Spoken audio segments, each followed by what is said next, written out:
예수님은 우리의 영혼을 살리실 뿐더러 영혼에게 필요한 양식도 먹이시고 돌보시는 목자였습니다. 그 목자 되신 예수님이 지난 한 주간의 삶을 통해서 우리를 그렇게 먹여주셨습니다. 영적으로 뿐만 아니라 육적으로도 그렇게 먹여주셨습니다. 이것을 우리의 구원의 은혜로 살펴본다면 우리의 영혼만 구원받는 것이 아니라 육신도 구원받아서 이 땅의 삶을 다 하고 나서도 주님 오시며 주님 오실 때에 이것이 완전한 우리의 육신의 몸도 부활된다는 것을 상징적으로 보여주고 있습니다. 그 예수님은 우리의 스승 되시고 목자가 되십니다. 우리가 지혜가 부족할 때 주님께 지혜를 구하면 그 지혜를 부족한 것들 채워주실 수 있도록 잘 결정할 수 있도록 그렇게 우리들에게 지혜를 주시고 풍성한 양식도 주시고 은혜도 주시고 우리의 피로도 때를 따라 돕는 은혜처럼 이렇게 내려주십니다. 이것이 하나님의 나라의 풍성함입니다. 오늘 말씀도 이와 같은 맥락으로 제자들이 모든 사역을 끝내놓고 주님과 함께 사역을 끝내놓고 제자들을 먼저 배에 태워서 보냅니다. 오늘 본문에서 보니까 이런 말씀들이 있습니다. 제자들이 이 무리들을 보내는 사이에 제자들을 배에 태워서 먼저 보내시고, 그럼 이것을 시간 순서대로 따져본다면 제자들을 먼저 배에 태워서 보내주시고 무리를 흩으셨어요. 예수님 참 대단하신 분 같습니다. 왜냐하면 이 말씀들 인간적으로 해석해 본다면 욕심이 없는 거예요. 왜요? 자신의 능력이 많은데 많은 사람이 모여 있었으면 이 사람들을 가지고 다른 일들을 하실 수 있었을 거예요. 하나님의 아들 예수님은 인간의 명예, 인간의 자기 드러냄, 스포트라이트를 받는 것을 원하지 않으셨어요. 단 한 가지 하나님의 말씀대로 하나님의 구속사를 이루기 위해서만 그 사역들을 하셨습니다. 저 같으면요 무엇인가 다른 것을 하지 않았을까 싶습니다. 하지만 예수님과 우리 인간은 좀 다른 모습이 있는 것 같습니다. 45절 말씀 같이 봅니다. 예수께서 즉시 제자들을 재촉하사 자기가 무리를 보내는 동안에 배 타고 앞서 건너편 벳세다로 가게 하시고, 재촉한 거예요. 빨리 가라. 무엇이 그리 급하셨는지 빨리 재촉해서 가도록. 한글의 뜻은 빨리 가도록 다그치자라는 뜻이 있지만 헬라어의 뜻을 보니까 몰아내다, 억지로 가게 하다, 수동적으로 이끌어버린 거예요. 가라, 다 흩어버린 거예요. 왜 흩으셨을까? 좀 묵상을 해보고 또 책을 찾아보고 또 성경을 봐도 당시의 사람들은 기적에 대한 것들, 기적을 통해서 예수님을 오해하기 참 좋았겠다 이런 생각을 해봅니다. 정치적 메시아로 이런 능력 많으신 분이 우리를 구원해 줄 수 있지 않을까. 제자들도 그런 욕심들을 가지고 한자리 하고 싶다. 만약에 여러분들에게 좋은 인맥이 있어요. 정치적이거나 또 사회적이거나 또 유명한 CEO가 있습니다. 그러면 한자리에 부탁하고 싶지 않겠습니까? 그런 마음이 들 수도 있어요. 제자들도 무리들도 이러한 인간적인 욕망을 다 가지고 있었다라는 것이죠. 그것 때문에 본질적인 예수 그리스도를 못 보니까 다 흩어버리고 하나님 나라 완성을 위해서 가는 곳곳마다 그 역사들을 보여주시면서 눈으로 보여주신 거예요. 말씀을 깨닫지 못하니까 눈으로 보여주셔서 이것이 하나님의 나라다 말씀된 내가 그것을 이루기 위해서 왔다라는 것으로 보여주고 있습니다. 이 모든 것이 다 하나님의 나라의 풍성함을 보여주시는 것입니다. 단 한 가지 영혼을 살려야 된다라는 그런 마음이 주님께 있었습니다. 다른 거 다 정리하고 예수님은 산으로 가서 홀로 기도하셨어요. 예수님은 우리와 같은 인성을 가지셨습니다. 하지만 신성을 가지셨고, 시험은 받지만, 똑같이 시험은 받지만, 우리는 시험에 들지만 예수님은 시험에 들지 않았어요. 그럼에도 불구하고 자신을 부단히 내려놓기 위해서 기도하셨고, 십자가의 사건을 준비하기 위해서 아버지의 뜻대로 하도록 계속해서 기도를 쉬지 않으셨습니다. 우리도 주님의 사역을 감당할 때 기도해야 합니다. 또 말씀 봐야 합니다. 이 모든 것이 주님의 뜻을 이루기 위해서. 그러면 주님의 원리를 따라 기도가 무엇이냐? 이 말씀에 있습니다. 내 뜻을 내려놓는 것이 기도입니다. 2차적인 기도가 1차적인 기도가 되면 안 돼요. 2차적인 기도는 우리의 뜻을 좀 이렇게 해주세요. 구할 수 있습니다. 구하라 분명하셨으니까. 근데 1차적인 기도도 하지 않고 2차적인 기도를 한다면 순위가 바뀐 것이죠. 우리의 기도가 응답되지 않았을 때, 믿음이 성숙하지 못했을 때 우리는 하나님 기도를 이렇게 많이 했는데 왜 안 들어주십니까? 하나님 정말 이러십니까? 이렇게 따지듯이 버르장머리 없이 이렇게 기도했던 지난날의 저의 삶을 돌이켜 보게 됩니다. 혹시 여러분들은 기도가 응답되지 않았을 때 어땠습니까? 계속해서 땡깡을 부렸습니까? 아니면 이것이 응답되지 않는 것이 하나님의 뜻인가? 이렇게 받아들였습니까? 조신자 때는 기도하면 다 들어주세요. 이것이 하나님의 나라가 임하는 것이라는 것을 알려주기 위해서. 믿음이 좀 더 성숙돼 가면 기도가 응답되는 것도 있지만 응답되지 않는 것도 있어요. 근데 그것이 응답이고 내려놓음이라는 것을 이제 깨닫게 됩니다. 그때마다 원망하지 마십시오.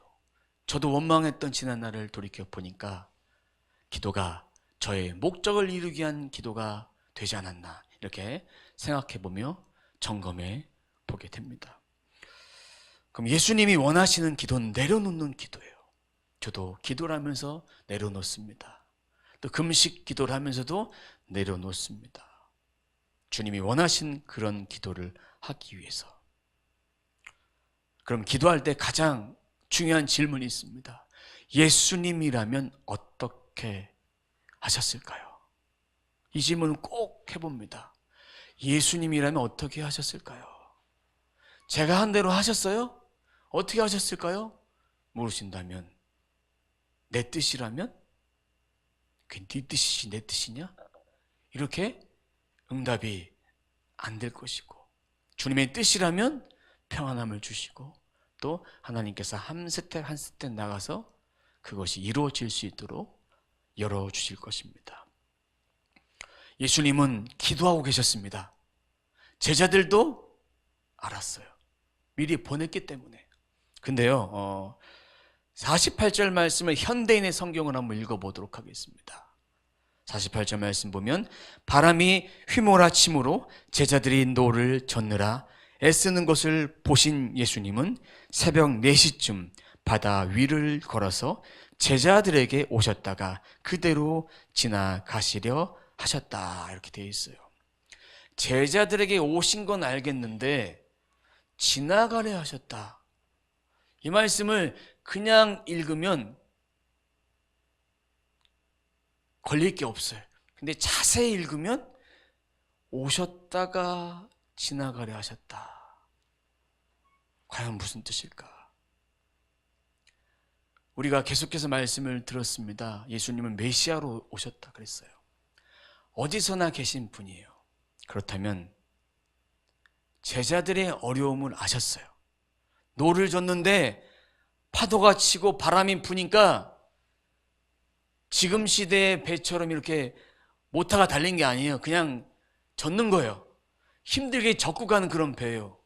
그런 배 힘듦을 아셨는데 제자들은 예수님이 산에서 기도하고 계신 걸 알았기 때문에 예수님이 갑자기 나타나시니까 오늘 말씀에도 나와 있지만 유령이라고 착각을 했어요. 놀랬어요. 그럼 예수님이 왜 나타나셨을까? 첫 번째 말씀드렸습니다. 메시아로서 나타나신 거예요. 두 번째는 제자들을 구원하기 위해서. 예수님은 이렇게 어떠한 순간순간에서도 항상 나타나셔서 저희들에게 그 사역들을 하시는 거예요. 한시도 떨어져 있지 않습니다. 우리가 기도할 때에, 우리가 예배할 때에 삶의 순간순간마다 예수님은 항상 함께 하셨습니다. 지난 한 주간의 삶을 보세요. 하나님이 함께 하셨습니까? 예수님이 함께 하셨습니까? 함께 하셨습니다. 그것을 깨닫는 자가 있고 깨닫지 못하는 자가 있습니다. 이 순간은 주님이 초자연적으로 나타나신 거예요. 그리고 주님의 사역들에 대해서 말씀해 주시면서 제자들을 항상 함께 보살펴 주는 거예요. 근데 이 말씀을 보면서 우리가 또 이런 측면에서 생각해 볼 수 있습니다. 제자들이요, 예수님께 손 내밀어 도와달라고 하진 않았어요. 능동적인 믿음의 자세가 아니라 수동적인 믿음의 자세가 있었어요. 주님이 도와주신 거예요. 개입하신 거예요. 그럼 여기에는 주님의 권위가 있다는 얘기예요. 어떤 권위냐? 예수님이 배에 오르셨을 때 파도가 잠잠게 됐어요. 다른 거 하지 않으셨어요. 배에 오르셨을 때 잠잠게 됐어요. 50절 하반절에 보면 안심하라, 내니 두려워하지 말라. 안심하라. 안심하도록 자신을 좀 위로해 주신 거예요. 예수님이 그런 존재로 제자들에게 나타나신 거예요. 그러면 제자들이 오병의 기적을 체험했어요. 근데 예수님을 왜 유령처럼 보았을까? 오늘 말씀 52절 말씀 보면 거기에 대한 답이 나와 있습니다. 이는 그들이 그 떡 떼시던 일을 깨닫지 못했어요. 도리어 그 마음이 둔하여졌다. 깨닫지 못해서 마음이 완악한 상태로 주님을 그 자체로 본 거예요. 이런 기적은 주님이 행하셨구나. 그것이 끝인 거예요. 그럼 제자들이나 무리나 다 똑같은 상태예요. 이걸 우리들에게 적용을 해본다면 우리는 주님께 기도해서 응답을 받았어요. 그것이 끝이에요. 주님을 아버지로 고백하고 주님이 이 모든 문제에 대해서 다 개입하시고 내 삶 가운데 간섭하시는 하나님이라는 사실을 망각하며 살아갈 때가 너무나 많은 거예요. 우리의 신앙, 이렇게 보이는 기적, 기도 응답만 붙잡고 살아갈 것인가? 아니면 주님 그 자체를 붙잡고 살아갈 것인가? 그럼 기도의 응답만 붙잡고 살아가면 52절 말씀처럼 마음이 둔하여서 왜 그것을 보여주셨는지를 깨닫지 못하는 그런 신앙생활을 하고 있는 것입니다. 예수님은 우리가 예배할 때, 기도할 때, 삶의 모든 순간에 다 함께 하십니다. 지금도 함께 하셨고, 여러분들이 삶의 현장 속에서 일을 할 때, 누구를 만날 때, 어떤 말을 해야 될 때, 또 아이들을 가르치는 선생님은 아이들에게 가르칠 때조차, 공부할 때조차 하나님께서 내가 해야 될 말들을, 또 내 지식들을 잘 정리해서 잘 풀어서 설명할 수 있도록 그렇게 역사해 주십니다. 내 신앙이 어떠한 신앙인지 좀 점검해 볼 수 있었으면 좋겠습니다. 이 존재를 잊고 살아갔던 것이 제자들이고, 이런 제자들의 모습을 우리들의 모습이 아닌가 좀 볼 수 있어야 합니다. 50절 말씀을 전체를 다시 한번 읽어보도록 하겠습니다. 그들이 다 예수를 보고 놀람이라. 이에 예수께서 곧 그들에게 말씀하여 이르시되 안심하라, 내니 두려워하지 말라 하시고. 안심하라, 그들이 두려움이 있었어요. 놀람이 있었어요. 근데 안심하다라는 말 헬라어로 다르세오라고 합니다. 다르세오. 기억하기 쉬워요. 안심하다, 다르세오. 다르세오인데 용기를 가지다, 위로하다, 뭐 두려워하다, 뭐 이런 뜻이 다 가지고 있습니다. 그럼 그들에게 용기를 준 거예요. 지금 준 건데 그 상태가 제자들에게 용기를 주려면 파도가 멈춰야겠죠. 멈춰야 되는 상황이에요. 근데 51절 보면 배에 올라 그들에게 가시니 바람이 그치는지라 제자들이 마음이 심히 놀라니. 그치는지라. 그쳤다는 것은 당장 멈췄다는 건데, 그치다는 말은요 헬라어로 좀 제가 이거 보고 좀 속으로 웃었습니다. 설교 준비하다가 코파조예요. 그치다가 코파조. 기억하기 쉽죠? 내 코파조가 아니라 코파조예요. 근데 이것이 좀 시제로 보면요 과거, 부정과거예요. 뭐냐, 과거에 일어난 그 일인 거예요. 그러니까 쉽게 설명하면 아침을 먹었습니다라고 말할 때 아침 먹은 게 끝난 거예요. 점심을 먹었다 했을 때 그 과거의 일인 거예요. 끝난 거예요. 그럼 예수님이 딱 오셨을 때에 파도가 딱 멈춘 거예요. 근데 이 그치다는 그런 뜻은 또 수동태적인 의미가 있습니다. 이게 뭡니까? 라고 말할 수 있지만 주님의 존재를 알고, 예수님의 존재를 알고 파도가 굴복한 거예요. 수동태가 아니라 능동태요. 스스로 반응한 거니까. 제가 수동태로 설명했다면 파도는 예수님이 명령했을 때 멈춘 거지만 오늘 시제는 능동태니까 스스로 멈춘 거예요. 능동적인 자세로 자연도 인정하는 예수 그리스도. 모든 풍랑이, 그것이 제자들에게 위로가 된 거예요. 격려가 된 거예요. 힘이 된 거예요. 안심할 수밖에 없는 상황이 된 거예요. 이것을 우리들에게 적용해 본다면 주님 앞에 믿고 간구했으면 모든 염려를 멈추는 거예요. 주님이 하실 거니까. 이것이 대단한 믿음의 고백이 필요합니다.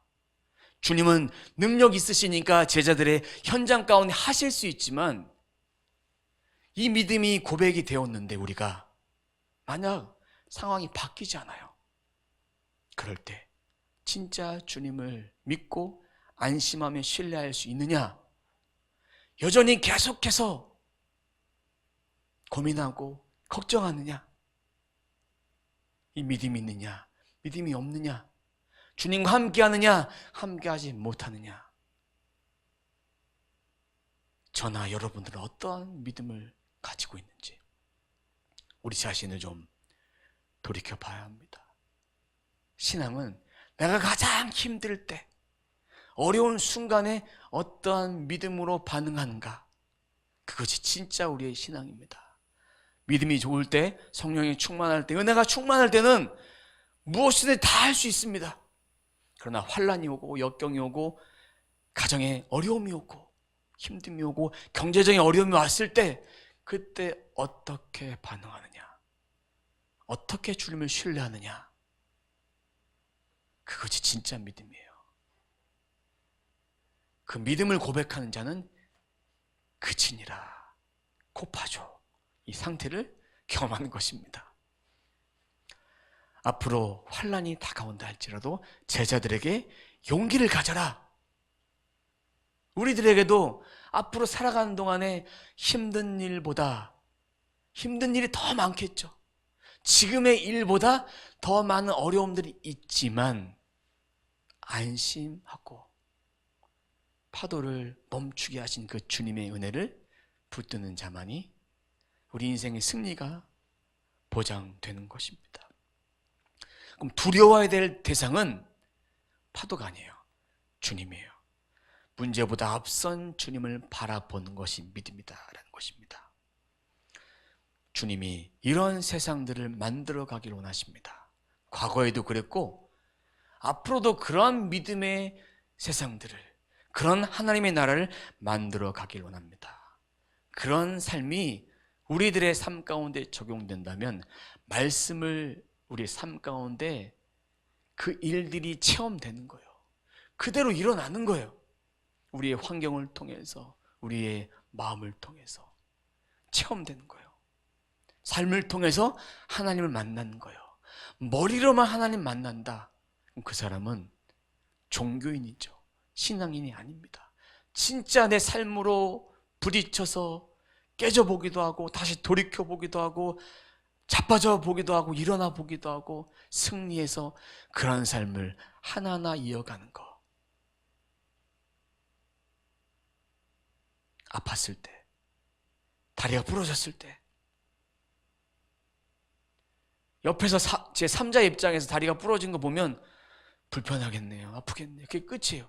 다리가 진짜 부러져 보면 얼마나 불편한지 다 알 수 있어요. 아파 보면. 저는 숨이 끊어진다라는 그런 것을 경험해 봤어요. 어느 날 숨이 안 쉬어지는 거예요. 하나님이 데려가실 때 이러한 느낌이 아닐까? 호흡이 막 가빠지는 거. 여러분들도 동일하게 요즘에는 경험하셨을 거예요. 마스크 쓰고 계시니까. 막 답답하잖아요. 이거에 한 몇십 배 더하는 기분이 숨이 끊어졌을 때의 기분이다. 이런 느낌이다라는 것들 여러분들이 좀 이게 간접적 경험해 보셨을 거예요. 모든 상황이 우리들을 말씀을 통해서 체험하고 경험하게 되는 그런 순간이니까 그런 기회들을 놓치지 않으셨으면 좋겠습니다. 지식적인 말씀이 아니라 내가 체험하고 경험하고 그렇게 살아내는 그런 말씀인 거예요. 예수님은 그런 역사들을 제자들 눈앞에서 보여주셨어요. 오병이의 기적도 보여주셨지만 잔잔케 되는 일들도 보여주셨습니다. 여러분, 아무리 힘든 일이 있어도 우리는 포기하면 안 돼요. 아무리 어려워도, 지금 순간 어려워도 지나가 보면 이런 고백을 할 수 있을 거예요. 별거 아니네. 별거 아니네. 그 순간에는 힘들어요. 그 순간에는 죽고만 싶을 정도로 그렇게 힘든 상황이 찾아올 것입니다. 그런 상황에서 주님이 게네사렛 땅에 도착해서 제자들과 그들이 보는 앞에서 그렇게 힘든 사람, 영적으로 힘든 사람, 육적으로 힘든 사람, 마음적으로 힘든 사람, 모두 온갖 질병 가지신 그런 자들을 고쳐주세요. 위로해 주시는 거예요. 그러면 예수님이 그렇게 가셨을 때 많은 사람들이 몰려왔는데 그 인기가 어느 정도일까 제가 좀 이렇게 생각해 봤더니 BTS급 이상의 인기가 예수님이 계신 거예요. 가는 데마다 막 오잖아요. 예수님이 계신 곳마다 팬클럽이 막 오는 거예요. 같은 목적, 주님 안에서 치료받기 위해서. 예수님이 만약에 유튜브를 하셨다면 1등이 아닐까 싶어요. 제가 조사를 해봤습니다. 전 세계에 유튜브 제1위 누군지 아십니까? 블랙핑크. 42만 5천 명의 구독자를 가지고 있더라고요. 예수님? 이것보다 더 높지 않을까? 높으실 것 같아요. 성경 전 세계 베스트셀러잖아요. 생명의 양식인데 저는 비록 블랙핑크가 누군지도 모르고 얼굴도 못 봤어요. 팀원 이름도 다 몰라요. 모르지만 전 세계가 열광하는 사람이에요. 그러고 보면 저는 참 이렇게 문화에 좀 우둔하기도 한데 주님은 이 모든 자들이 따라온 거예요. 주님의 존재 앞에 따라왔어요. 여러분들은 주님이 손 내밀어서 손을 붙잡아 주셨고 또 우리가 주님을 찾을 만할 때, 만날 만할 때 주님을 만났습니다.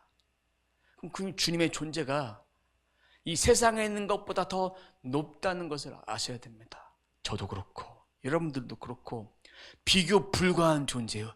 세상의 어떤 존재보다 비교 불가한 존재를 우리가 믿고 있으니까 거기에 대한 자신감, 거기에 대한 담대함, 든든한 백이 있는 거예요.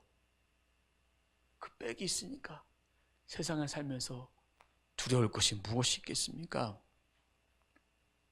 많은 사람들이 어떻게 달려왔느냐? 가는 곳곳마다 익명의 사람들이 예수를 전한 거예요.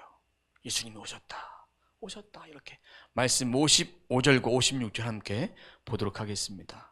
그 온 지방으로 달려 돌아다니며 예수께서 어디 계시다는 말을 듣는 대로 병든 자를 침상채로 메고 나오니 아무데나 예수께서 들어가시는 지방이나 도시나 마을에서 병자를 시장에 두고 예수께 그의 옷가에라도 손을 대게 하시기를 간구하시니 손을 대는 자는 다 성함을 얻었더라.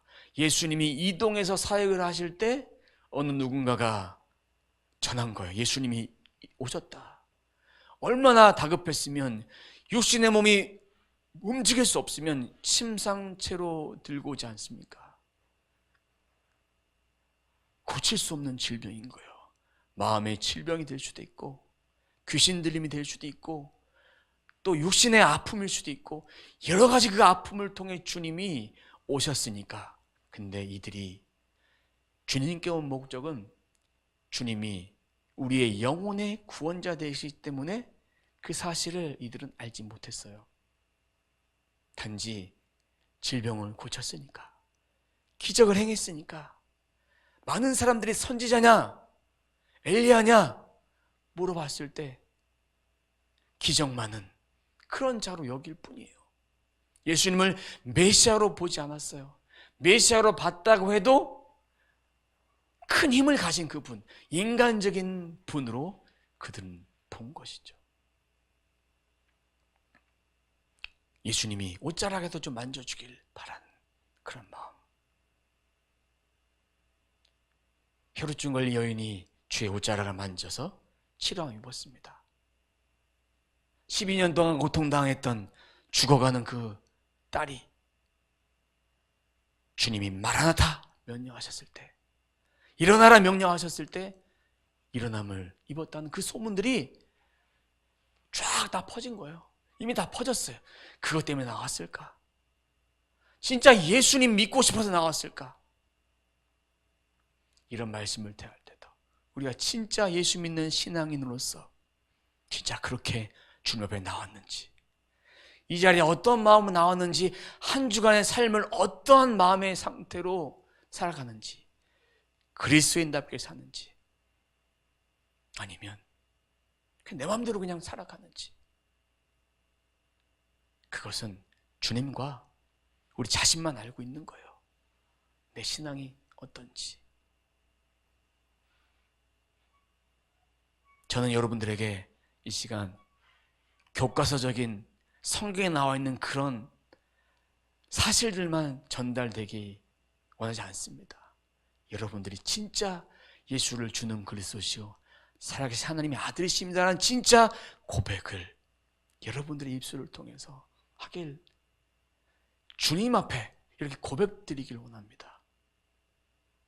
다 압니다. 성경에 나와 있는 거 머리로는 다 알 수 있어요. 하지만 깨닫고 실천하고 또 그 주님을 만나는 자는 삶의 가치가 지금과 같은 가치로 살지 않습니다. 다른 가치로 살아갈 수밖에 없어요. 예수님의 예자를 안다라고 할 수 있어요. 예수님을 아는 것과 예수님을 경험하는 건 달라요.